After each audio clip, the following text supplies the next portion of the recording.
મિત્રો, હાલમાં જ આવેલું કિંજલ દવેનું ન્યૂ આલ્બમ સોંગ, જેનું નામ છે રણજણિયું.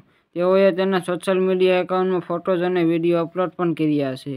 તેઓએ યુટ્યુબ ચેનલ કેડી ડિજિટલ પર તારીખ 26/8/2024ના રોજ એટલે કે આઠમના દિવસે આ સોંગ રિલીઝ કરવામાં આવ્યું હતું. આ સોંગ પર 13 દિવસમાં 2 લાખથી પણ વધારે વ્યૂઝ આવી ગયા છે. તો મિત્રો, તમે આ કિંજલ દવેનું સોંગ સાંભળ્યું છે કે નહીં, કોમેન્ટ કરવાનું ભૂલશો નહીં. અને કોમેન્ટ કરવાનું ભૂલતા નહીં. અને અમારી ચેનલમાં નવા હોય તો અમારી ચેનલને સબસ્ક્રાઇબ કરી દેજો. શામળાજીને મેળે